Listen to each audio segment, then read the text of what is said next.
SRBMedia.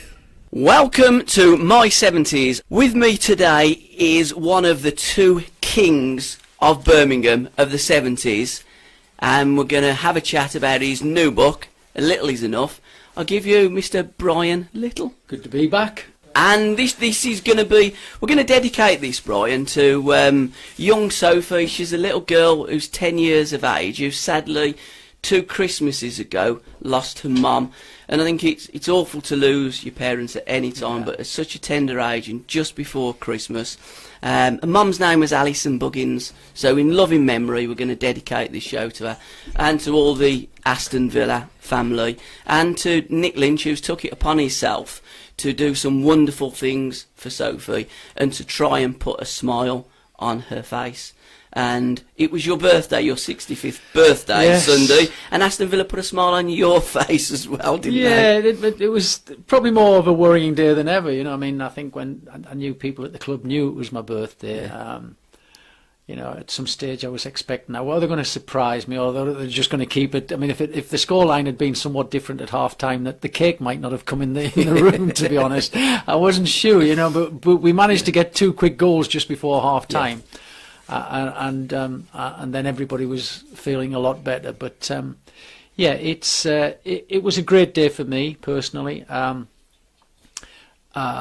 the years, I've seen some, you know, really tough games against the opposition, as I would look upon it. But also had some great times as well, you know. Yeah. And you know, it was a. I'm not sure how to describe the game, because there was plenty goals and there was plenty entertainment in that respect. I think you put your footballing head on, and you know, as a footballer or a football manager, or what you're going, well, wasn't the, you know, there was, each side would say we made too many mistakes and things like that. So from that point of view, you know, I think the managers will both be picking a lot of things out of it and saying to the players, you know, we've got to do this better or that better. But ultimately, winning that game is probably what it's all about, to be honest. So from a Villa point of view, and from my point of view, it was a decent day's work. And you're right, because you look at players, and if you're looking at the 2-11s, then Aston Villa are the better team. They've got more money, they've got better players. Birmingham come and done a job, and I thought early doors certainly left a bit on Jack Grealish. I think Birmingham identified Grealish as the danger man and made sure they were going to get close to him. Well, I think that's the norm now. You know, I mean, Jack, as most people would say, is being fouled more than any other player in the division. 30 times more than anyone else. I think to the point, that's why sometimes people are looking at him going, no, get up, you go. But, you know, because of the contact he has, he's for his age, he does really well at riding the tackles, at being ready for the tackles, at understanding when the tackles are coming. I mean, he almost has eyes in the back of his head now, and that's a tribute to how aware he is of what's going on around him. And some people have said, oh, he's going down too early, but it's a foul, and there are fouls in the modern game, and they're fouling him. The further away he is from the opposition goal, the more often he gets fouled, and that's a definite stat. But no, credit to him for getting on with that. And yes, it's what everybody does when they play the Villa these days. They look at Jack and say, right, if we can stop that, that's stopping a fair percentage of the flow of the balls that can give us problems. But, you know, in recent weeks now, the team have started to score goals from different areas, from all sorts of players. There's pace up top, and they're playing to that pace. So, you know, there's more to it now than Jack. I think, you know, Tammy is now beginning to find his feet. Jonathan Codge is beginning to enjoy the role on the left-hand side. Connor is always a threat from set pieces. Chesney from set pieces again. So there's a lot in that team which can score. But quite rightly so, Jack gets a lot of praise. I'm a big fan of him. He's a lovely lad, and you know. I'm just hoping my son doesn't click into this because he got a nice present off Jack for Christmas.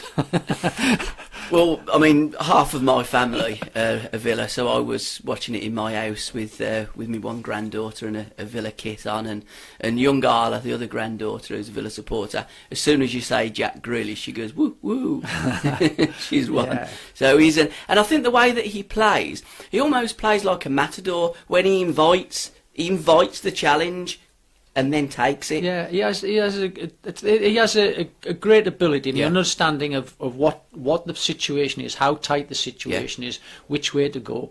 And I think the most important thing for players like him is, and what a lot of people don't appreciate, it's his first touch. Yeah. His first touch generally takes him away from trouble, or his first touch protects the ball from the opposition. Whereas a lot of players and there's still a lot of players playing the modern game, the first touch, they're that concerned about bringing it down properly, they're not aware of what's going on around them. Jack has the ability to bring it down, but be aware of where the ball needs to go to. And it's easier said than done, let me tell you. Because there is a saying in football, which I've used many times, and I know lots of other coaches would use, play after his first touch. Yeah. Just watch his first touch and play on him. Yeah. Whereas with Jack, basically, he's too clever for that. Yeah. So his first touch is generally a safe touch. And the second touch is in his head. Absolutely. He knows where he's going. So while we're talking about Villa Birmingham City derbies, let's go back to 1975, because we're going to talk about your book. So we're going to wander back to 1953 in Newcastle, where you were born. But while we're in that ballpark at Villa Park, a 2-1 win for Villa. Birmingham took the lead. You played against Withy that day, although Peter last time didn't think that he did. He did, but Withy did play. Yeah. You certainly played, and you scored the winning goal. Yeah. What was your memories from that game? Because you was 21 years of age when you scored that winning goal, when you robbed Kenny Burns. Yeah. Again, I mean, you know, I'd had my Birmingham playing in the intermediate league on a Saturday. We'd play Birmingham in youth team. From the age of 15, I was playing Birmingham City against people, and there were rough games as youth team players, you know, in the intermediate league on a Saturday. Then we had this monumental FA Youth Cup game against them in 1972, where we had 21,000 at Birmingham City watchers and 19,000 at Aston Villa. We drew there and beat them at Villa Park. So 40,000 people watched a youth game in 1972. And that was on the basis of people like myself and Trevor, Kenny Burns. We had John Gidman. There was a load off each team went through and became first team players. And it was a terrific game of football. So I knew about the rivalry. Then they get into the first team to play against Birmingham City, and I remember the fact that I think that game Chico scored the first goal. We were 1-0 down. Trevor finished a goal at what was then the Whitton end. Yeah. And in the second half, I remember a long ball. Frank Carradis flicked it on. I can see it all round. It's clear as anything in my mind. Kenny Burns is going to get to the ball first, but it starts to ride away from him, so he sort of tries a sliding tackle on the ball to get over it, but it's sort of caught between his legs. I just nip in, take it off him. I remember the keeper coming out too quick, so I've just side-footed it. It's, you know, a lot of people would look at it and think, well, they only side-footed in, what's going on there? But the keeper came out too quick, and as he was still on the move coming out, I just managed to pick the moment and just basically side-footed into the bottom corner. So... and you know, the celebration, I look back and you know, I've seen it on YouTube a couple of times, and the celebration, I mean, you just put one arm in the air and roll around, but you know, I think if I was playing today, I'd be running all over the pitch because everybody gets this really excited. But no, it's just, you know, hand in the air, I've scored a goal. Oh, by the way, it's against Birmingham City. Oh, it's the biggest game of our season, but so there's so many things that have changed about the game. But yeah, it was a goal that I always remember. My other one, which I remember more than anything else as well, would be at St Andrews, where Dennis Mortimer played me out on the right-hand side. I whipped a ball round the back, and Andy Gray nipped in and scored a goal, which was for a 1-0 win. So I have an assist and a goal-scoring one against... And we didn't play Birmingham that many times at senior level when I played, but... They were hard games. There were a lot of things that stick out in my mind. Alberto Tarantini's tackle on John Robson, which is an absolute standout. He took some stick rub out against Brummagem, didn't he? He did. I remember Kenny getting them as well. And, but the Tarantini one on Robbo was the one that stuck out more. I mean, there were rough old games in those days, but great games. We loved it, and you know, afterwards we actually got on pretty well with each other, to be honest. So, but. Yeah, I've you know, a long history of derbies at youth level and at first team level, and I still feel involved now. You know, when the derbies are on now, I'm like, I went up to see and I saw the lads on the day before the game on the Saturday, Just wished them all the best, and shook a few of the lads' hands and just reminded them how important it was. Not that I had anything to do with the game, but it's just nice to see the lads, and they were in good nick on the day before the game. Took them a bit of time to get going. Yes, it did. On Sunday. Yeah. But ultimately they did well enough. And how much would you have liked to have played in that game? Yeah, I think you can't help. You can't help it. I'm like you say, 65 on Sunday, the day of the game, and even when you're sitting there, the adrenaline's going through, and you suddenly think, even though I've had my knee done, I think I could run a little bit. But yeah, it could be brilliant. I mean, you wish you could play forever. It never goes, does it? No, you watch the game, you're studying the game, you're picking on the game, you're applauding when people do well. There were moments in that game that individuals can feel really proud of and will remember, like me. Here we are 40 years on, and I can still recall that goal like it was yesterday. So, the good thing is I know that the likes of Alan Hutton, Jack Grealish will remember those goals for many, many years. And it means so much more to score a goal in a derby, in a local derby, when you've got that affinity to the football club, doesn't it? Yeah, I think I can look back, as I've said, 40 years on, and I'm still connected with the club. Yeah. So from my point of view, fantastic. I still remember the Youth Cup game, very much so. Again, I was playing in a youth team with my brother, which is fantastic, and people like Joe Gallagher were playing against us. There was some Stevie Bryant, all of those sort of lads, good players. They were good lads. All went on and had decent careers. So you look at the team sheet and you look back at it. If it was in front of me now, you'd see most of those lads went on and had a decent career out of those youth days. Yeah. So that's 40 odd years ago, and you still have got football etched through your bones, sort of thing. Now let's wander back to 25th of November 1953. You were born in Newcastle. Yeah. When did you start playing football? Obviously, you got your younger brother. Well, it was all schools football. So basically, we started playing at junior level. So that would be infant school to start with, and not with a stone or a tennis ball. Yeah, well, there was nothing like there is today. So, but basically, when I went to junior school, which would be, I think from the age of about 9-year-old, where we started playing football, and just getting into the school team and playing with some of my friends, but it was only school football, and everything else was just outside the house with something down on the ground. You take your jumper off and make your goals and play on the grass. When I pop up and see my mum now, she still lives in the same place. A little house with a big grass thing outside, but nobody's playing on it now. No, it's mad, isn't it? And she always says to me, "Oh, look, that's where you used to play football." I say, "I know. We used to put our coats down there, and there'd be at least 10 aside playing it, but basically, football was self-taught. Yes. It wasn't on football. Yeah. It was self-taught. We played on the grass, and lads from different streets came along, and we'd always meet up. But my first competitive stuff would be school football at a school called Dean House. Okay. Dean House Juniors, and out of that team, there's a lad called Colin Morris, and Colin went to play on for Sheffield United. So even from the little town of Peterlee back then days, the two of us became professional footballers, which is quite great, really, in many respects. Tiny little school, and in those days I was a little right winger, and was quick and lively, but always small, always tiny,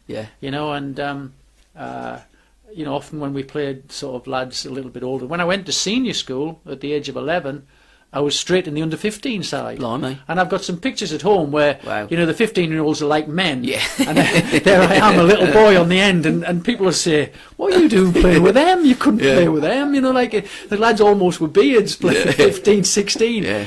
So I was in the under-15s when I was 11. Wow. And I look at the pictures, and it was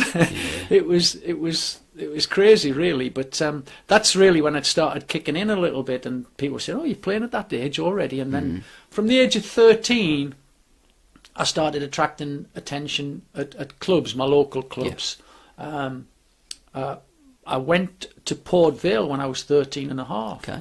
and I've shown you the picture of myself and Sir Stanley Matthews. Yeah. Stanley Matthews was manager of Port Vale, and they were starting a scouting thing, and he based a lot of his scouting at that time of saying the North East was a hotbed for young footballers. Yeah, it always has been. So I actually went down to Port Vale with my mum, my dad, my two brothers, and a bus full of other families with one player from each. But he brought the whole family down for 3 days, and we played some matches at Leek Town Football Club. And I remember then even Sir Stanley saying to me then, it wasn't Sir Stanley then, but Stanley Matthews said to me then, "Oh, I'm going to sign you. I want you to sign you." But he left Port Vale a year later. But my first ever club I went to was Port Vale. And I go back to Vale Park occasionally. Yeah. I speak to their chairman quite a bit, and Norman, who I've met a few times, met him at Wembley at the playoff final and everything, and we had a good chat. So, but I remember saying to him about Port Vale. So that's where it all started. Being shipped down to Port Vale with a load of other Geordie lads with their families, had a 3-day trial, and I was getting into the world of football really. Was you still playing on the right wing as Stan played, or was you an inside forward by then? I played until about the age of 14. I think I started playing more as a midfield player then. Mm-hmm. I never played as a striker until the age of 17 when Frank Upton converted me into a striker. But I was always I was a midfield player from the age of 14, because I think you get to the point where, not trying to be funny, but you become like the better players in the team, so they want you on the ball all the time, want you to play.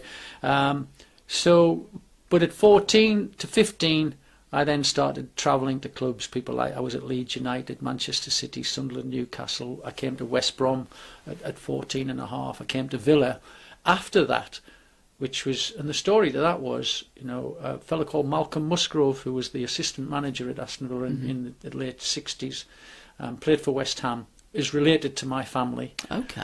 And, because of communication being bad in those days, but obviously there were phone call had gone through to my aunts and uncles up in the North East that Browne was now getting trials at clubs, and that was passed on to Malcolm. Yeah. So the next thing I know, I get a letter through the post inviting me to Aston Villa on a trial basis, which was brilliant. So I went to Aston Villa at the age of 14 and a half. Yeah. And truthfully, the day I saw it, that's where I wanted to go. Yeah. I remember thinking, if they offer me apprenticeship here, I'm coming here. I loved it. I remember watching a game, and the characters. I remember Dick Edwards sticking out to me. As he played right back, but he was like 6'4", and he was doing long throws and everything. And when I went in the dressing room afterwards, he was singing and things like that. I just was hooked into Villa Park from the day I went there, and fortunately they did offer me an apprenticeship, as did several clubs. But I left home at the age of 15, tiny, 8 stone 2 probably, if I was soaking wet with all my clothes on, sort of thing. I was a tiny little lad. So, but that's basically, I did a lot of trials as a kid, but went to Aston Villa as a 15-year-old. Left school when I was 15, which was the last year, I think, before you had to stay on for GCSEs. And so I was allowed to leave because I had a job to go to. So at 15 I left home, and the voyage began. Your schooling, was you good at school? Did you like the academic side? side? I have lots of things at school which say if he was half interested in anything that was going on in a lesson as he was in football, we'd be all right. That's most of us. As definitely as we did. But there is a piece in the book from my own writing as a 14-year-old boy, predicting what I was going to be like when I was 85. And it starts by saying, at 15 I become a football player, and at 35 I retire and I go into television and stuff like that, and, which I've done a lot of media work and stuff like that, but I retired at 50 and enjoyed the rest of my life, sort of thing. But it predicted I was a footballer, it predicted that I went into television and stuff like that. But so it was, I've probably done what I needed to do in my life, I guess. I wasn't very good at school. No, I could have been a lot better than I was at school. They were just, it was just football, and most sports. I mean, I didn't play for my county football team. Okay. But I played for the county at basketball. Oh, right. I played for the north of England for basketball. I ran athletics, and I remember the one day. What did you run? I run everything. Okay. I remember winning like what we used to call the Victor Ludorums in their days, Yeah. where you've done every race. You used to run everything: the 100 metres, the 400, the 200. You know, the mile run, high jump, long jump. It was. I bet your schoolmates loved you. Collectively, I always won the whole thing. There was some I wasn't winning. I would never win the high jump or things like that. So I was really into everything, to the point I remember going to this run one day, and it was a cross country run. Yeah. And my dad never said anything to me about other sports ever, and he came up to me and just tapped me on the shoulder and said, "Don't forget, if you win this, you'll be running cross country for the rest of your life." So I came 20th, but I was right up the front. I was right up the front towards the end, and then I remember my dad said, "Be careful," because I would have been running cross countries here, there, and everywhere. Yeah. And cleverly, for once in my life, I took some notice of somebody and finished 20th. But I could have ended up having to do cross countries, which might have affected how my football went, so to speak. So, and that was the only thing he ever said to me about sport, in all fairness. Okay. He always encouraged me. Yeah. Because my brother and I went to different schools, so my mum or my dad would either watch us play. We always played at the same time. We often played against each other, which was pretty difficult. But my mum would always stand on one side, and my dad would stand on the other side if we were playing against each other. So it was crazy. But my parents were brilliant. You know, we used to there used to be every single football match we played at school, and but you know, just encouraged us. And as I've said, the only advice he gave me was not to become a marathon runner, really, which was quite good. Was your dad or your mum sporty? Did you get no? the genes from... My mum's brothers, wartime, were all footballers in the northeast of England, but obviously the war and stuff like that affected. They were all played local football.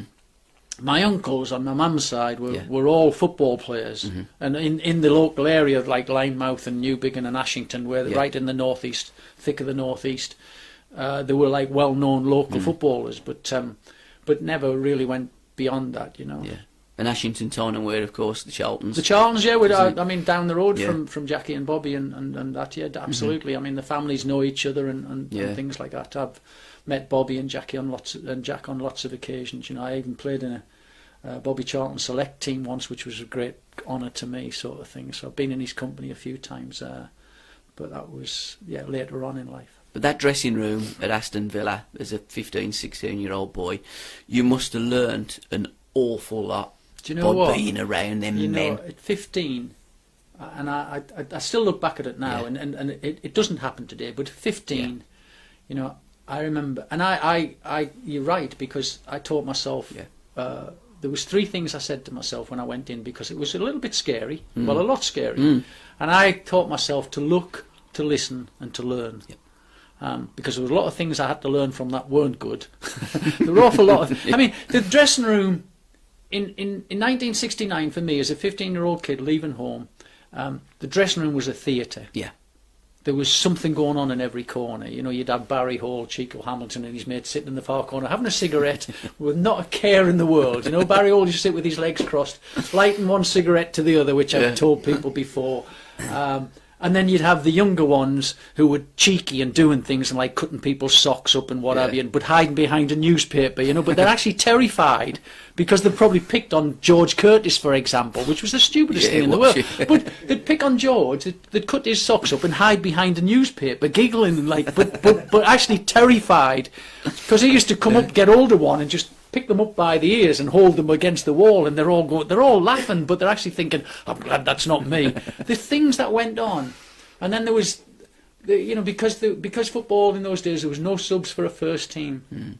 You were either in the first team or the reserve team. So when the team sheets went up, there was, you know, there were the disappointment on the ones who weren't playing because they weren't getting the appearance money, weren't getting bonus money, and there was a real. There were periods in the dressing room where it was very ferocious, where someone was really angry and they'd be chucking stuff everywhere and swearing about the manager and all sorts of things, you know. And as a kid, you're watching all that, and it was, it was, you know, when you want, there was lots of things. On top of that, they'd shout for cups of tea, and if you put too much sugar in or not enough sugar in, you used to get hammered by them. I don't, you know. So there was it was the old apprentice, and you were, as an apprentice, you know. I swept the dressing room, cleaned the dressing rooms, wiped the walls, cleaned the toilets, cleaned the baths, swept the terrace, and all of that, prior to actually the priority, which I thought was football. But as an apprentice, it wasn't. As an apprentice, unless you got beyond that, that's all you pretty much learned at a football club, was how to clean up, because you were used in that capacity. So it was a great learning curve. I'd never cleaned my boots before. I'd never even cleaned my shoes when I left home. My dad had done all that, as well as work down the pit, shifts and all sorts of things. So it was a massive eye opener for me. And the first few months, it was pretty difficult, to say the least. I was shy. I must have had some talent, but whether it was showing through at that stage or not, I doubt very much. At the age of 15, leaving home, not even playing for my county team, 2 years later I was in Aston Villa's first team. Which something happened, and I don't know what it was, but I learnt an awful lot by listening and making my own opinion on things, not going with the flow, and people appreciated that. So I was a quick learner. I learned very quickly, but I saw a lot of things which I can understand why, today we have this, the academy system and everything, and how players are developed. It is much better. There was a lot of lads who fell by the wayside because they just couldn't hack it. It was tough.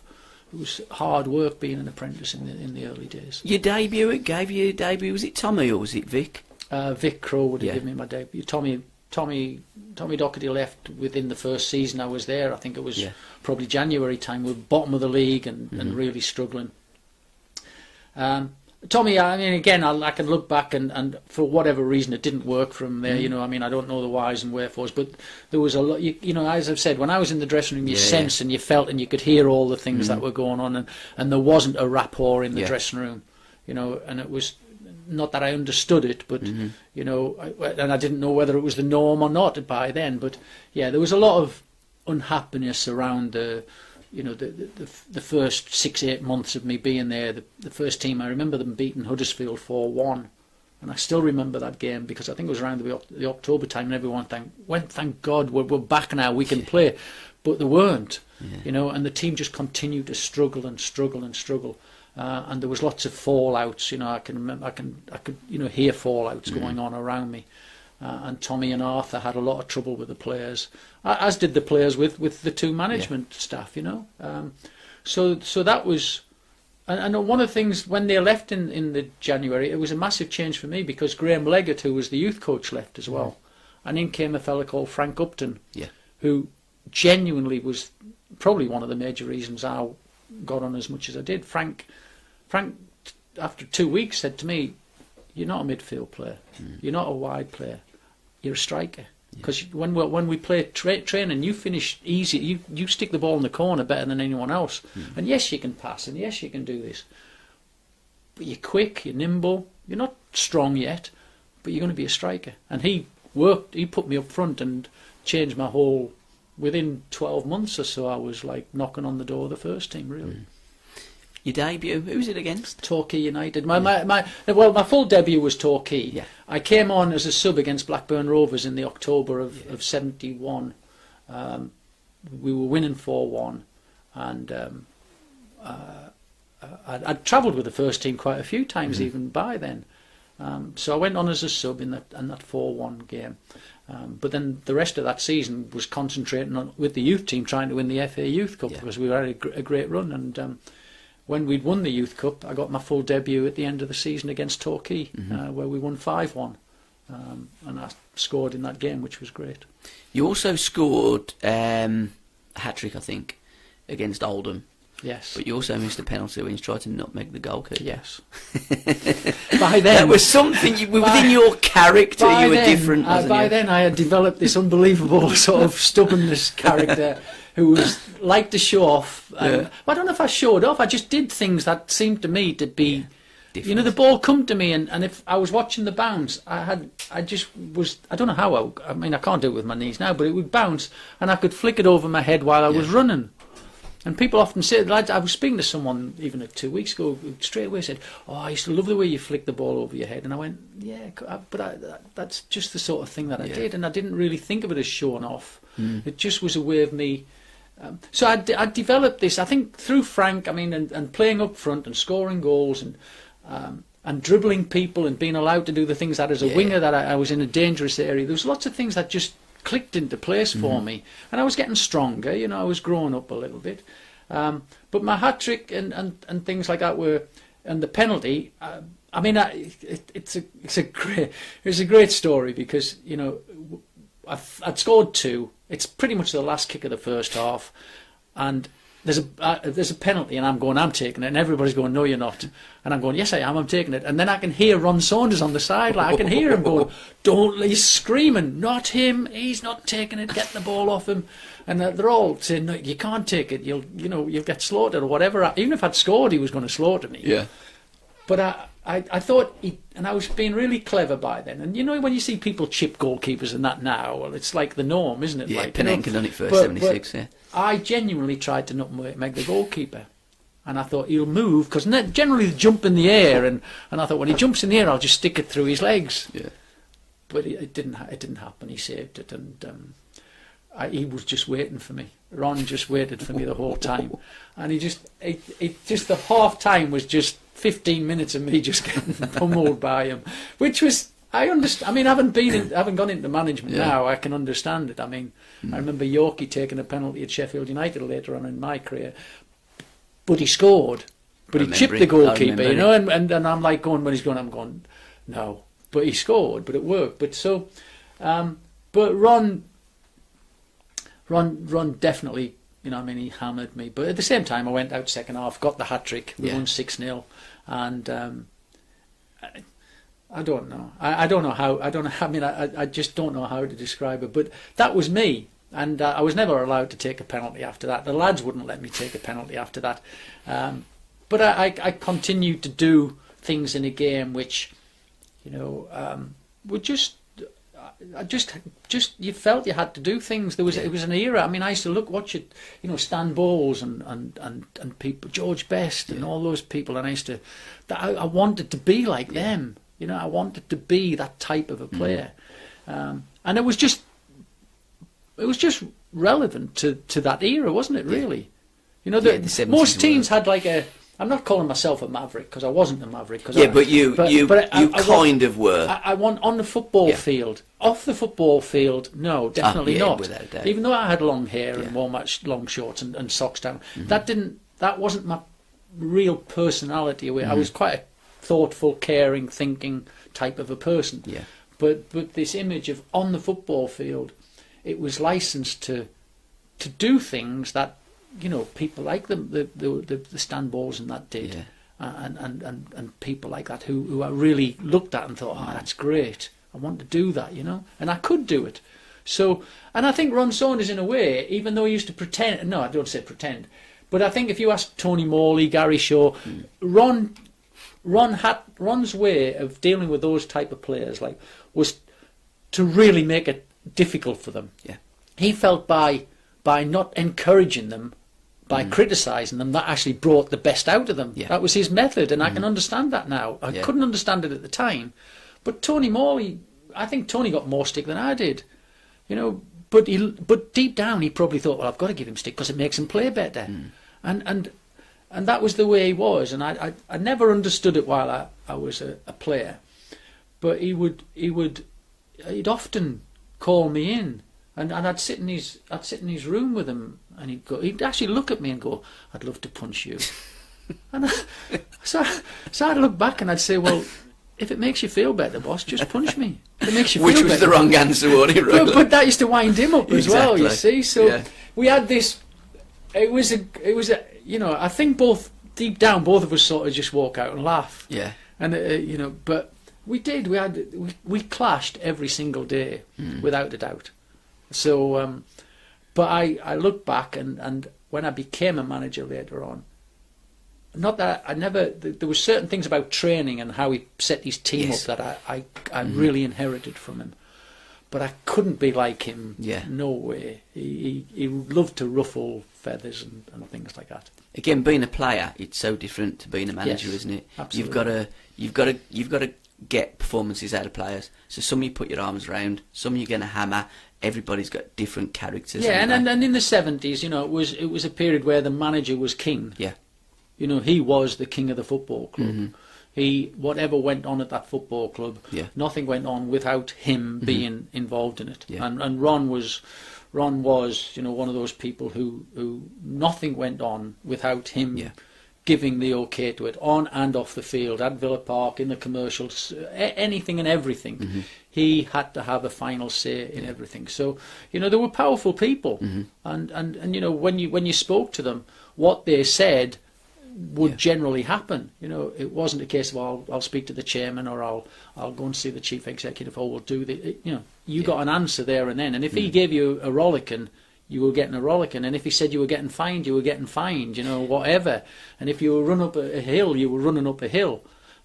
So it was a different era altogether. The game and the title of football manager in those days was one of total control of what was going on, sort of thing. Most difficult opponents and favourite ground apart from obviously Villa Park. Well, I always say, Paul Madeley, when I was in England international at Leeds, my first game in the first division, as it was. Just bear in mind, 1975, we got promotion back to the first division Premier League, if you want to call it that now, but as people would know, first division. We've also won the League Cup.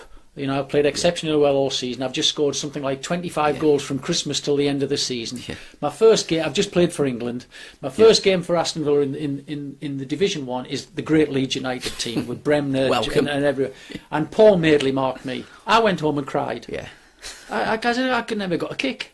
I went home and I sat in my bed on my own and I cried. And people don't believe that of me because they you don't cry. But I did, because I thought, I'm useless. Yeah. I went home and thought, is that what they're like in this division? Is that how good they are? He was just too good for me. Yeah. But I learnt a lot from it. I learnt, okay, so perhaps he got the better of me and I didn't try enough different things, or I didn't try to find a weakness in him, or I didn't do this. So I tried to learn from it. But Paul Madeley, to this day, and I played against Beckenbauer and people like that, who were great players. But the lesson I learned from that first game back at the very top was, wow, I've got to up my game here as well. I've got to find something special. Yeah. So that was a great education for me, playing against Bremner and Giles and Madeley and Hunter and Norman Hunter, who everybody said kicked anything that moved, but he could play as well. Yeah. And that was the thing they didn't realise. They battered us 1-0. Yeah. We got absolutely hammered. We just nowhere near. And yet the scoreline, there you are, 1 goal in it. But they just were too good, and Madeley was great for me. My favourite ground was always Highbury, based on the fact that I loved Arsenal. I loved going there. I remember scoring a hat-trick in the semi-final of the replay of the League Cup, and I'd scored goals there in the youth team. I remember playing in the youth team there, and I remember the marble floors as you walked in, and so the old Highbury was my favourite other ground, and scoring a hat-trick there in the late 70s, when I remember Dennis passing it through to me right at the end, and I've listened to the commentary a couple of times, and it's Brian Moore, and I'm saying, and he's saying, could this be the hat-trick? And I've just side-footed it in the bottom of the corner, which is great, So, and that year I scored 2 in the final as well. Yeah. But the hat-trick in the semi-final at Highbury is probably my favourite moment, really. So. Best team that you faced, would it have been that great Leeds United team? Because they were, as you say, they could outplay you, they could outfight you, they could outbattle you. They were a great team, wasn't they? They were a great team. They were, and going to Liverpool was always the heart. People going about Liverpool, what they were like in the 70s, but I didn't realise how hard they worked. People think, oh, they're great players, they don't need to work as hard as... That's a really common statement in football. They're that good, they don't work as hard as you. Work harder, don't they? But they work 10 times as hard. And when you used to go to Liverpool, and I've been to Liverpool as a player, with the Callagans and them on highways and Keegan and Toshak up top, and you can't get near them. Yeah. They just work. They were pulled along by the crowd, and it was an unbelievably hard place to play.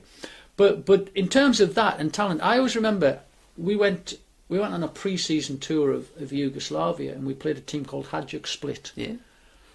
And I tell you what, I remember coming away from there going, wow. Really? Wow. They were mega talented individuals. What year would that have been brought back? That's in the again mid-70s, 76, 77. We went on a pre-season tour, and we played at Hajduk Split, and they beat us 4-1 in a pre-season. And I know pre-season, but on that day I remember thinking, wow, they're talented. And again, Yugoslavian players. That was the old Yugoslavia, but there is a quality of over the years. I've followed that since then, and there's a mega quality of Yugoslavian players. Well, they're all Serbian, they're different. It's all split up now. But the number of those players that are playing in Italy, Spain, France, where you look around the globe, the amount of the old Yugoslavian, as they are now, Serbian, whatever. There's some mega talented players come out of that region. So Hajduk, I remember that game and thinking, wow, there's some mega talent here. So, but yeah, you can't go away from Leeds and Liverpool here. In the 70s, they were mega strong teams, good players, hard to play against, and always an education when you played there. Best European team you played, because you did play in Europe with Villa, and you scored a few goals in Europe as well. Yeah, well, I remember playing Barcelona, and I remember Ron Saunders deliberately calling Johan Cruyff the wrong name. Just reading the team sheet, he always used to read the team because it was foreign. He used to just make their names up, and he's come to Cruyff and he's gone, Joe Gruff can't play, and screwed the team sheet, and he used to throw the team sheet in the far corner. Can't play, and Cruyff was. The Villa fans applauded Cruyff when he came off. He was magnificent, unbelievable player, wasn't he? If I'll say from here, if I look 5 yards away from myself, from here to that 5 yards, he was the quickest player I've ever come across. You go beyond that, then he wasn't. You'd probably catch him up. I mean, he wasn't mega quick like 100 yards. Or that burst. He had this incredible ability to go from there to there in no time at all. He was unbelievable. And when we played Barcelona at Villa Park, especially so. But they were a rough team as well. They were tough as well. I played against a lad called Migueli who just loved kicking me, and it was a nightmare. He never gave me one little piece, and every little tackle was a tackle with a little bit left on and everything. So they would, whilst they were talented, they were also very, very tough. So Barcelona were probably the best I'd played. But again, when we played the friendly game against when Beckenbauer and Muller and all them played against us, they were a good side as well. But that was a friendly, so that was slightly different. So was that against Bayern? Yeah, it was. It was a friendly game, pre-season game. I remember before the game I didn't have anything in the house. I had egg and chips before I played. I remember that. Great preparation for Bayern. To be honest with you, when I think about it, we had that many different ideas on how we used to have steak and everything. Everybody used to say, right, you need a good steak down here before you play football. And it was like a treat to go on. When I was a kid and we say the reserve team went to Newcastle, it was great because you were getting a piece of steak. Because in my digs, I used to get beans on toast with cheese on, or cheese on toast with beans on. So we said, depending on which one on the top. So we said, do you want cheese on toast with beans on? I went, yeah. Can I have beans on toast with cheese on this time, please? Yeah. So she put the cheese on top, and that was my variation of my pre-match meal. It's like so. But then we'd go to hotels and you'd get a steak before you played. And then the silliest thing about that was Gidman, my best mate, he always say, put some garlic butter on my steak. And Ron Saunders would crack up, you can't have garlic butter on a steak. And I'm thinking, well, it's the steak that's doing you the problem. But Giddy would always want garlic butter on his steak, and Ron Saunders used to go wild, so he'd have to whisper it to them, put a piece of garlic butter on the steak. And then yet that's doing no harm at all compared to the steak. So it didn't really matter. There was the preparation we weren't, when we ran, they used to stop you drinking water. Don't drink water, you can't drink water while you're running around. And you're thinking, but you need it. So it was ancient. It was, it was archaic. When I look back at 1969 through to whatever, there was old-fashioned beliefs. Yeah. And, I watch the lads today, I go up today, sports scientists were starting to come into it when I was leaving Villa. But we didn't deal with anything like that. When I was at Leicester City, I tell this story a bit. We went to 3 playoff finals 3 years in a row. If we had sports scientists, we would never have come back training when we did. Yeah. We lost each final on pretty much June the 1st, and we came back before July. Yeah. Even though we'd worked an extra month compared to everyone else, we felt our disappointment was the thing to get out of our system. Yeah. Not our tiredness or anything. We believed in our team bonding. So we had 3 weeks breather for 3 years. Yeah. And we trained every single time, all the time. Now today, a sports scientist or whatever would say, look, you've got a great chance of damaging people. We didn't damage people. But, so our mentality was old-fashioned then, and I accept that. And today people would probably say you're not right. It won't happen. It was a bit unique, okay, but it was unique because we felt we understood our players. Yeah. But there are lots of things which I fully believe in now. The sports science and the preparation and the nutrition and everything and the diet. It's absolutely, they're incredible now compared to how we were in our day.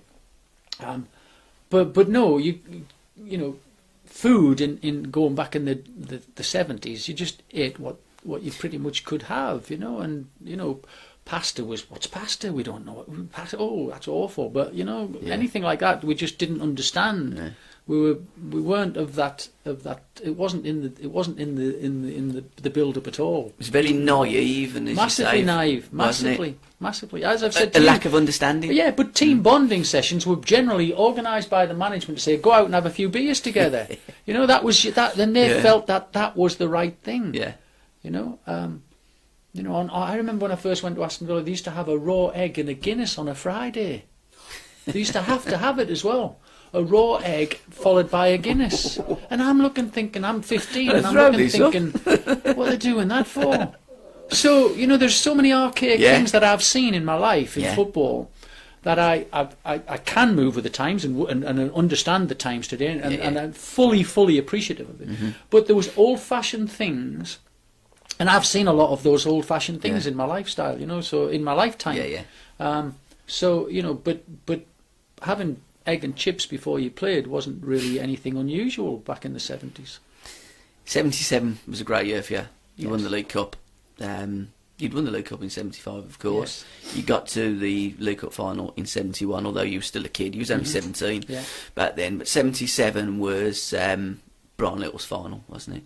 Yeah, but the second, I played well at Sheffield. The final at Wembley was a farce. It just didn't happen. It was one of those games. Both teams cancelled each other out, ourselves and Everton. Went to Sheffield Wednesday, and that was a little bit better. But by the time we got to Old Trafford, it was second playoff, and I suppose there was going to be a winner. I still to this day have never really confirmed whether we were going to go to penalties or whatever. But we went to extra time again, and. Big Chris scored a great goal, and I love Chris Nicholl. Chris was a lovely, and still is a lovely man. But for him to score from 30 yards with his left foot, if he'd headed it from 30 yards, I could have understood it really. But he was great. And then I nipped in around a lad called Neil Robinson, who actually then played for me at Darlington later on when I became a manager. He was only a kid in the team then, and the second goal was a tap in. Excuse me, from about 2-3 yards out, which everybody was so tired by then.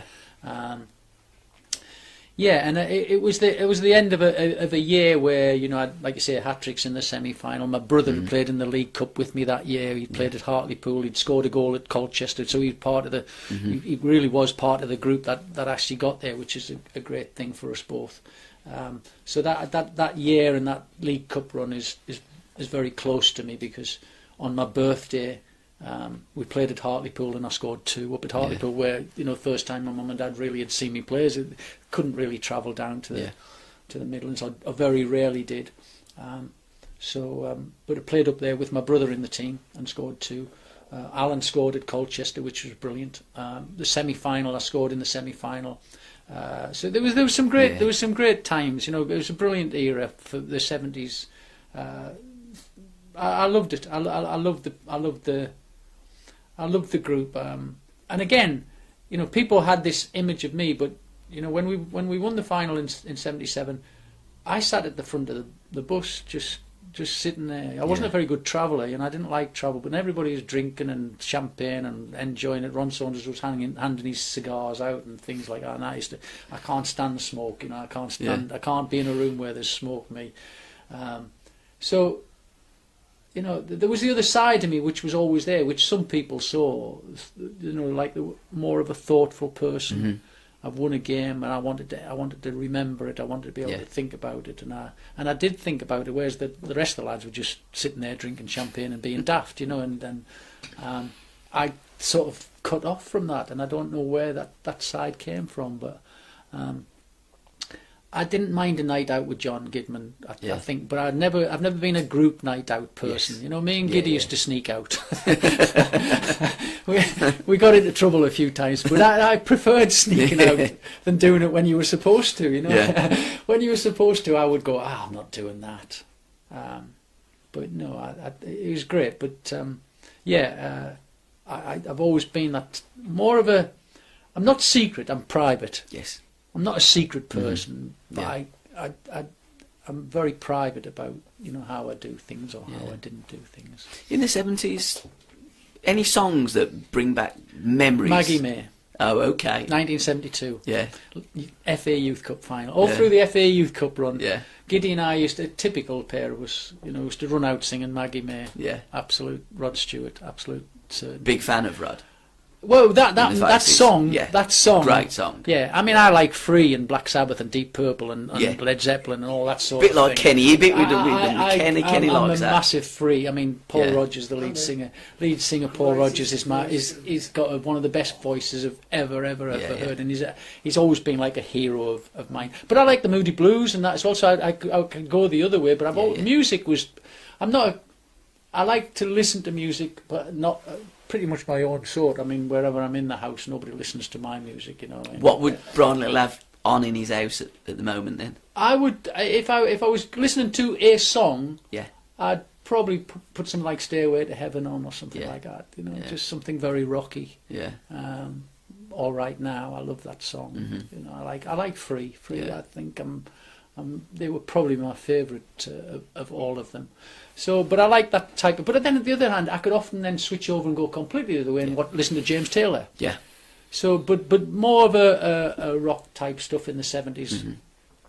and that's why, you know, again, I always go on about John and myself, you know, but we were pretty sort of. If we were planning a night out, you know, you could the hipsters were in the corner with the 32-inch bell bottoms, the silk shirt, you know what, and the 2 gold chains have round your neck and all that. So me and Gidman used to really give it the full lot when we did go out, and we did get into a little bit of bother here and there and everywhere, but in a nice way. Yeah. You know, we weren't rowdy, we were just daft.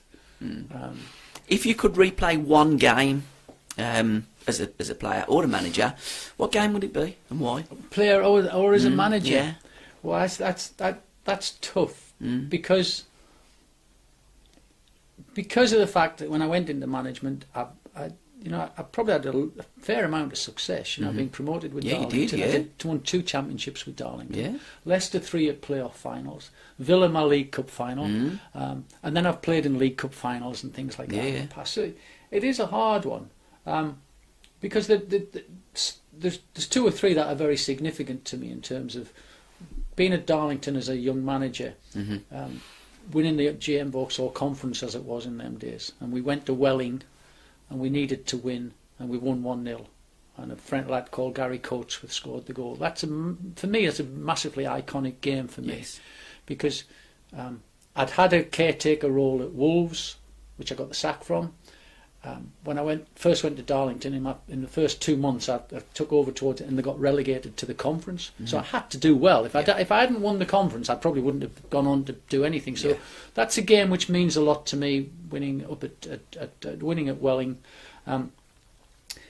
When I was at Leicester, we had a game which was massive for me as well. You know, we played Cambridge United in the first semi-final of the playoffs, and we beat them 5-1. Yeah, and we'd lost to them 5-1 earlier in the season, and it was at Filbert Street, the old Filbert Street. It was a brilliant night. Yeah, my team played as a team performance. I reckon that's probably as a manager, that's probably one of my best team performances ever. When the night we beat Cambridge, and so that always really sticks in my mind as being a great night of football. Again, I've gone to Leicester. I'm under pressure because they're saying I play with 3 centre-backs, so I'm a bit negative. And the old Frank Worthington, Keith Weller things, which was getting thrown down my throat all the time. Yeah, that was a great team. Great team. Yeah. Great showman team. Birchie and all as well. Birchie was at the club. And I'd gone to Leicester, and I was playing this 3 centre-backs, and people were saying I was a little bit negative. But we were actually playing decent football. Yeah.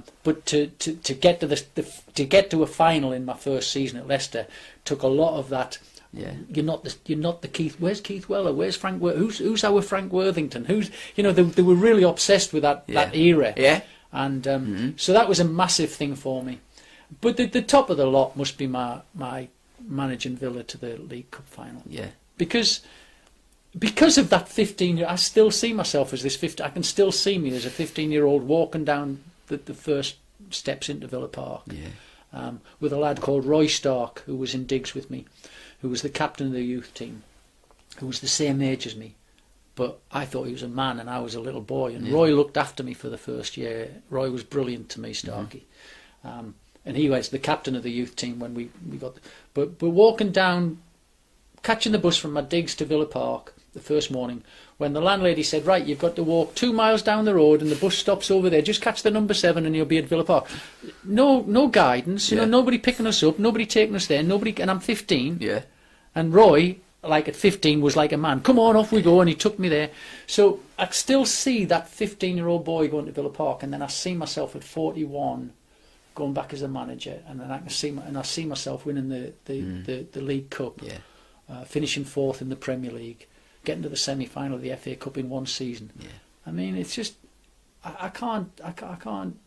It's just hardly not true. It's almost like a fairy tale to me. You know, I sometimes have to pinch myself. Yeah. To say, how did I, from what I was as a little kid at 15 leaving home, how did I get to where I am today? Yeah. How do I talk like I talk? I don't know, because when I was a kid, I never said 2 words to anybody. You know, my mum always says to me, and she always said, we'll get Alan down there with you as well, because he'll look after you when he comes, my younger brother. Yeah. Because I was that quiet. Yeah. I was very deep and thoughtful. Then this other side of me developed through football, which has been quite incredible, really. So, when you got on the pitch as a player, or when you managed, was it Brian Little, or was it almost some alter ego of Brian Little that gave you that confidence to go and do that? I've thought about that loads of times, and I've there is a like when I had to retire, and I changed my hairstyle and all sorts of things, and I looked in the mirror and thought, well, I can't really be a youth coach with all this hair, so I had to. There has been a lot of like looking in the mirror and talking to yourself and being honest with yourself, and learning from other people. Frank Upton, when, like I said, as my youth coach, always came to the training ground every day with a shirt and a tie on. So when I became a youth coach, haircut, shirt and tie every single day, and it's not an act. Is it an act? I don't know. It may well be. But I think sometimes you look at yourself. And as a football player, I could get away with anything. As long as I did what I needed to do on the football field, it didn't matter that I had long hair. But deep inside of me, when I didn't play very well, I went home and thought, how do I play better? And people wouldn't probably understand that when they saw me as a kid. They'd think, oh, he doesn't care. But I did. I did. I remember playing against Dennis Stewart at Man City, and he was brilliant. And I never got a kick, and I was at the other end of the pitch looking at him going, God, what a player. We played them 2 weeks later, And I'd gone home the night of we'd got beaten, and I'd thought, there's things he's done. We beat them 3-1 at Villa Park. I scored 2. Yeah. And I know I played well. Yeah. But I played well because I went home and watched him and thought, I've got to do that. So people didn't see that side of me. Yeah. So, yes, okay, so I changed the image, but I don't think it made me, it wasn't a different person. Yeah. It was still, Yeah. Browne, despite having long hair, was still a very thoughtful, deep, honest, committed person to trying to do something well in his life. Yeah. Which I have a saying every day in my life, just try and be a good person. Every day I get up, I try and be a good person. And I fall out with people occasionally, but I genuinely try and be a good person. It's something I've always tried and always thought of. And my dad always said to me, even when I started playing football and doing well, don't change, remember where you come from. And I do, I still remember that. I'm the son of a miner, and proud of it. And he was my biggest hero, still is my biggest hero, because he took me to the mine shaft when I was 14. He took me to the coal face. He took me to the mine shaft that took him down 4 mile under the North Sea and said, that's where I work. Don't follow in my footsteps. And it was brilliant, So I try. I'm a pretty deep person, as you can see. I am, but I have this, when I'm out, I don't, I'll laugh and joke with anybody, have a bit, but I am very thoughtful, and I try really hard to do things right, even though the period in my life in the 70s was a period where I was allowed to just be something else, be this showy-offy person as a footballer. While we're on the thought process, how difficult or how easy was it to leave Leicester, where you've been very successful, and go to Villa? Because if memory serves me right, if you couldn't go to Villa, you were going to retire from the game, wasn't you? I'd have packed you in. wanted that much. It's just that you have to do what you believe in.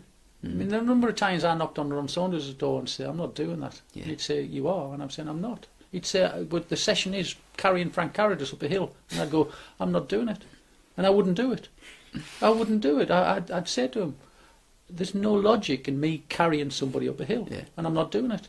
So when Aston Villa came looking for me, I spoke to the chairman of Leicester, and I was speaking to someone in Leicester the other day about this, and I said, ultimately I'd said to the chairman, I love it here, I'm happy, but if Aston Villa want me, you've got to understand that is the only club that I will want to work for outside of Leicester City. And if there's an opportunity to do it now and it's taken away from me, that's okay, I can understand that, but if it comes now and it never comes again, I'll never forgive you for the rest of my life. So I said, I'm being totally honest with you here. If Aston Villa want me, I really want to go. And that was before you had contracts with get out clauses, compensation clauses. And I think this case was one of the cases that have premeditated, was a premeditation to all of this, everybody having a contract clause. But the chairman of the Leicester said, I understand, Brian, I really understand, and honestly, if they do come, we will let you talk to them. 2 days later, he's telling the press that I don't care, he was in the press going, I don't care if Aston Villa come for him, he's not going. So I just went up there and I wrote a letter, and I took it to the board, and I said, I need to see the board. And the letter said quite simply, look, I'm not falling out with anybody, but if they come, you've got to let me do it. It's a one-off thing. But if you actually stop me doing this as a career, if you stop me doing this, I can't walk in here and work with you.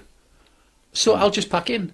I seriously, honestly, truthfully will go home and do another job. Even if I don't work in football again, that's fine. If you want to stop me working in football, that's fine. But I won't work for you, and I wouldn't work for them again. When John Gregory knocked on my door and said, I want to be a manager, brilliant, Grego. If that's what you want to do, off you go. I didn't want him to go. In fact, it was probably the thing that made my little bit at Aston Villa go a little bit backwards. But I sacrificed myself because he wanted to do that. And when people have knocked on my door as a player and gone, look, Gaffer, I'm not in the team enough, I need to move. All right, I'll get you another. And we sat down and worked out where. And that's the way I'm that type of a person. But yes, I would have packed in football. Why not? Why shouldn't I? Because if they want to keep my registration and keep me there, and that's fine, okay. But I would not have done that for any other club. And that's a bit. I suppose some people might think, oh God, he's out of order, but It's a love affair, isn't it? But it was just something. And John Gregory said to me at the time, he said, look, the one thing is, you might not happen again. You've got this is a one-off chance. Yeah. It might, if whoever goes in there, if he does great, you might not ever get an opportunity to do. So ultimately they said yes. And they did say, okay, we understand. And then they kicked up a bit of a fuss pretending that they hadn't said it. But it all got... I really... the fact that I had 3 great years there, and I'd love to go back to Leicester and sell a few books and bits and bobs like I'd... Do you ever go back to Leicester? I do go back. Yeah, I've been back like quite a few times over the years. And I think a lot of people understand, now, okay. I mean, I've done 27, 28 years of my 50 years in football connected with Aston Villa in one capacity or another. So I have to have a massive effect. Yeah, it was a really horrible period, and I hated them. I hated that. It was 2 weeks, 2 horrible weeks in my life, where I had to be stubborn. Which when I left, I've won 2 championships with Darlington. Leicester came in for me, and the chairman looked at me and went, "Browne, I don't want you to go, but I understand you've got to." Yes. And that's great. I respect people like that so much, because that's how I try and be with people. A number of people have knocked on my door and said, "I need to move on," and I've helped them move on. Tommy Johnson, golden character. Tommy Johnson subbed for me for 2 years virtually. Celtic come from. Phoned Tommy straight away. "Tommy, Celtic want you." "I don't know if I want to go, Gaff, because you look after me." I said, "Yeah, but it's your career." Yeah, you're right. Off I go. Tommy is one of my best pals now. Rings me every week, thanks, and keeps in touch with me. I think that's... But, the game has changed to the point that people now... This is where this... people moan about people having closing contracts, but it clarifies the situation. And if somebody wants you that badly, or if someone has put a clause in your contract saying, "You're worth that much to me," which is fine, and somebody wants to pay that something to get you, I agree with all that. Because it takes away all the stress and strain, falling out situations. If I signed a contract which said, "I'm worth X amount of pound to somebody else," I'd feel happy about that. So, yeah, I genuinely might have packed it. Well, I would have done. If they wouldn't have let me go, I'd have gone, I don't know what I'd have done, mind. But I am that headstrong, yeah. And your book, it's almost with you now. Yeah, almost. Yeah, we're within touching distance now, aren't we? I haven't read all the way through it. I actually could have written 10 books. Yeah.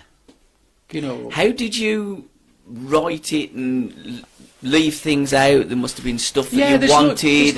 There's lots. I think there has to be a point where with having managed 10 teams, there has to be a point where you move on and do a coverage.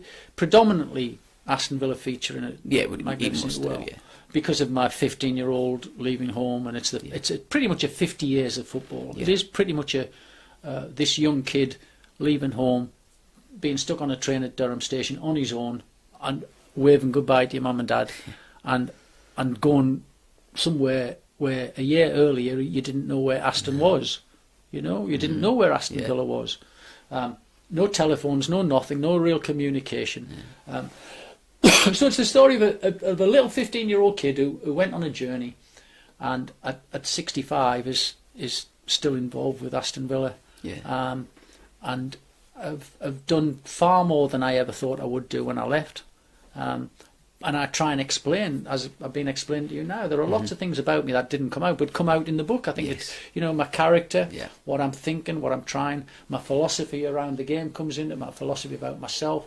I talk about things like that, but there's also the stories and the little joviality things, because there's loads of things that have happened at each of the clubs that I've been at. Some nice little stories in there, but it's just something I needed to get out of my system. I've been asked for years, because there is a variation to and I am so different to what a lot of people think I am, really. So I think it needed to come out, and hopefully a lot of people will enjoy it. How long did it take you to put the book together? It's been a year's from the start of January to November, really, to put it all together. And as I've said, I could have written a book about each club I was at. I genuinely could. But Did Jersey get a mention, by the way? yes, everything gets a mention. Yeah. You know, I mean, they're touching on, but Yeah. you know, there are some other things that were so great. I mean, Jersey was it's a great little fleet. And How did that come about? Well, Your just connection basically with Jersey? because they were wanting to promote themselves towards, like they saw Gibraltar getting into the European Championship, and they've got more football on their island than Jersey. They've got a 17-team football session on the. And they were thinking, well, hang on a sec, we should. But their connection with the English FA is probably the biggest problem for them. But I just introduced them for 2 years, just made introductions for them. I even managed the team for 4 games in the end, because the head coach left, and from January to May there was the build up to what's called the 100th Marathi, which is the big game between themselves on the island games. Okay. So it was the 100th anniversary. Blimey. And they said, would you do the game leading up to the 100th anniversary? Now, I remember straight away thinking, well, if I lose that 100th anniversary, I'm going down in history here.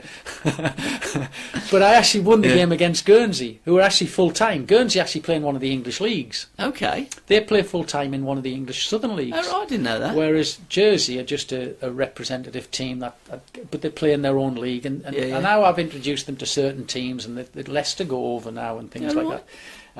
But Guernsey play in one of the southern leagues of the English football. Okay. So they're actually full time. Yeah. So we played them. It must be 3 years ago now that I left. And it was the 100th anniversary of it. So it's the big. Like I'm looking at. Well, I know it's a big game anyway because they don't like each other. But it's the 100th one, and I'm thinking, what am I doing? But I won. What was the score? 1-0. Yeah. We won 1-0, and resigned and retired after the game.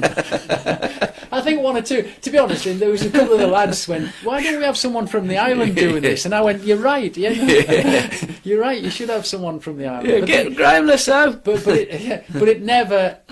They never could kick on. They spoke with. They went to the meeting and were voted no chance of getting into it. Which was sad for them, but they were lovely people, and it was a lovely place to visit every month. And we did a little bit of training, and I helped out with introductions, but it just never got as far as they would want it to do. But it was an interesting little spell. And you've got a book tour, so I've got the dates, which is the 30th of November, this Friday. Yeah, And that's at the Forest Hotel, Station Approach in Dorridge. Guest Ian Taylor. Taylor's just popping in, and then I I think he's going to pop off to the game after. He's going to nip into Solihull, but because Moore's playing. Yeah, and I think he's probably been wanted to be there, but he's definitely coming along for a short spell and stuff like that, which is great at Tales, really. And that's £4 on the door for that one. 2nd of December, Waterstones, Sutton Coldfield, 11:30 till 2:30. 8th of December, you're up at Darlington. Yes, I've had a lot of people from there just saying, please come up. My youngest brother's coming to the game with me and things, and then we'll just sell a few books. But meeting a lot of people who've been really good to me over the last few weeks on Twitter would be good. And then on the 9th of December, W.H. Smith in Solihull, 12 till 2. 13th, another one of your old clubs. You're up at Tranmere, aren't you? Yeah, Tranmere. Well, I took them to the playoffs and to the quarter-final of the FA Cup, believe it or not. We couldn't believe it. so that was great. Who did you play in the quarter-final of the FA Cup? Millwall, the year they got to the final. Oh, right. Okay. And Cahill scored. Outside of Cahill, we were actually the better team in 2 legs. Yeah. He was some player in his day, though, he was. Tim Cahill. Yeah. 14th, you're at Leicester City at the Supporters Club. That's 7 o'clock till 9:30. Yeah. And then the 15th of December, you're at home. In my town, Yeah, town of Stafford. at the Holt Suite. All my mates. Villa versus Stoke. 18th. Sorry, that's at Stafford. Yeah, that's sorry, Sorry, I'm sorry. in the head there. 18th, Stafford Rangers. Yeah, all my mates are coming in. All my wife's friends and family, and okay. We'll have all them around because I live Stafford. So right, so okay. That's my neck of the woods. So you're going from your spiritual home, well, your home is Newcastle, your spiritual home is Aston, and then your home now is Stafford, with Tony Daly, because Tony's doing some great stuff, isn't he? Well, Tony was one of my first apprentices. Okay. So, we've always kept in touch with each other, and he's a good lad, Tony, so that's nice. I would like to say at Wembley with Gareth, Because Gareth wrote the forward, hasn't he? He's one of your former players as well. Yeah, you know what? I can't thank him enough. I mean, in the end, I got a bit, because I wanted to do it properly, so I went through the FA. I thought, well, I can't ring him because that's a bit cheeky, because he really can't say no then. So I messaged his secretary, his PA, and she came back and said, oh, I've spoken to Gareth, he'd love to do it. I said, but he just need a bit of notice. So I said, he's got 3 days. And in fairness, within about 2 hours, he'd written this beautiful foreword to the book for me. He's a good guy. He's a top bloke, honestly. And he always comes across as a very articulate and intelligent man as well. Well, that just summed him up. A thinker's footballer. Yeah, he was. He was on a. He just, and he mentions it in his forward about the fact that I put him as a centre back. Yeah. And within 2 months, he was an England international. Because you bought him as a midfield player, didn't you? Holding midfield. He played in different positions. Mm-hmm. But once he played there alongside McGrath and Eckihog. Yeah. Fantastic. Mind, I think a lot of us could have played it. Yeah, I think he could have played it. I think with Paul McGrath. Just get Paul one side of us, we'll be all right. No, but in fairness to Gareth, he was immense. He just read the games. People have often said to me, what did you do? I said, well, I just asked him to play there, and then he did everything else himself. I didn't have to say anything to him. He was just... There's a bit of danger. Oh, Gareth's cleared it. Oh, danger. Gareth's cleared it. And it was just immense. So he was a very intelligent, very, very intelligent lad, and a lovely lad with it as well. How great was Paul McGrath? Because to most Villa supporters, he's God. Because, well, he couldn't train. Yeah. And yet, he was one of them players, you'd say to him on a Saturday morning, are you going to be all right today? Yeah, I'll be all right. Very quiet, but how he played and how he trained, because he couldn't hardly, he'd just have to go for a walk every day. Yeah. His knees were that sore. But, adrenaline going through his system. Yeah. I didn't see the best of Paul. Paul was brilliant for us, but I fit Paul McGrath must have been unbelievable. Yeah. But for us, he could backheel the ball 40 yards. How he did that, I don't know. He was brave, and the bravery side of it is the biggest thing that come through. Mm-hmm. The ball would go in the box, there'd be feet everywhere, and you'd see McGrath come through the lot with his head and just clear it. He's just he's just too good. I mean, just brilliant footballer. Again, with football going forward and all about the Premier League and Sky and all the money, players like Paul McGrath get kind of forgotten a bit, because it's all about the new players. Yeah. But one of the greatest defenders in my lifetime. Yeah, without a doubt. He was immense. I mean, and you couldn't help but love him, because he's just a likeable rogue, you know. He had his faults, but those faults would just stay with him. But it's just a lovely man.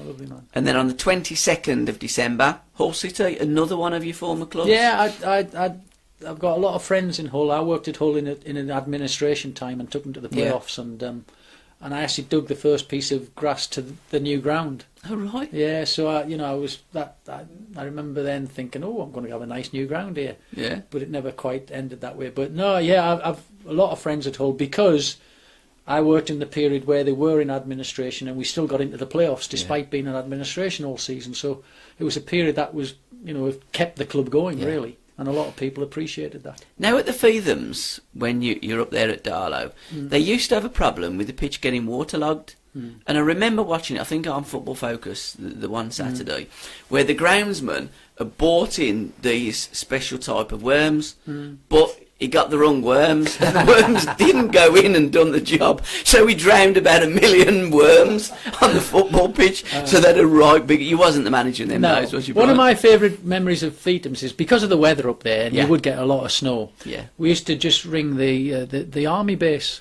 and they used to fetch the squaddies to clear the pitch. Yeah. And it was like an exercise for them. And the sergeants would stand at the side, and they'd have all these squaddies with the shovels, and they'd run with shovels on and off, and they'd clear the ground in no time at all. And the sergeants say, "Oh, that's brilliant! Anytime you got snow, give us a shout." And you got these lads, they're sweating, being shouted at. "Don't you stand still! Keep running!" They were brilliant. We loved. It's incredible. But clubs, little things like that. Yeah, you never forget your club because of that. They're just great memories, what you and you've had great memories at every football club that you've been. There doesn't seem as though there's any bitter memories. I mean, as a player and as a manager, you know you're going to leave, you're going to progress, you're going to get sacked for whatever reason, move on. But you always, it strikes me you've looked back with fond memories. Mostly, I think just leaving Leicester was sad, Yeah. the way it happened.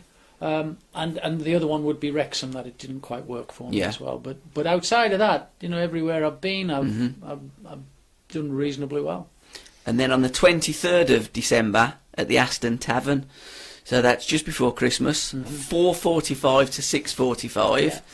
And that pretty much is up to Christmas, and then I'm sure in the new year, Yeah. you know, you're going to get some other dates. But that's December's dates. And your official at Browne Little official Facebook, and then you've got a website as well, all the w's.brownelittleofficial.com. So don't forget the official, guys, because that's mega important. And the hardback book is $18.99. Yeah. So I'm going to give you a crisp £20 note for it. And the paperback is $12.99. And Chris, can you just pass me your glasses, please? Because the website's on yeah. there as well, so. Because no, not your paper, your glasses, mate. Honestly, because I can read Diamond Show events. That's I know, but they're in my car. But the other one is You're going to have to help me here, Brian. I can't see now. Paradigm Wills and Legal Services. Okay. I hope I pronounced that right. Apologies if I haven't. Initial Fire Systems Limited, and Crescent with a lovely kind of heart crescent on there. I'm guessing they're all your lovely sponsors and people that have helped you along the way to put this book together, along with Simon Goodyear. So we've got to give Simon a good old shout as well, because he'll be watching this and he'll be going, "Little, you ain't even give me a shout, mate. All the hard work I've done helping you, pal." Yeah. Good. It's So been great. It's been a great team effort, and Brian, thank you so much for coming in. It really is a pleasure. Oh, thank you. And time is a wonderful thing that when you start school or when you started your career, you dislike these people in claret and blue, and they were your nemesis. And the focal point of all of my footballing arguments at Kingshurst Comprehensive School. But it's been an absolute pleasure, Brian. Thank you. And can I wish you all the very best. Happy Christmas and a wonderful New Year, sir. Brilliant. Thank you very much indeed. Thanks, Brian. Cheers. Cheers, pal. Thank you. SRB Media.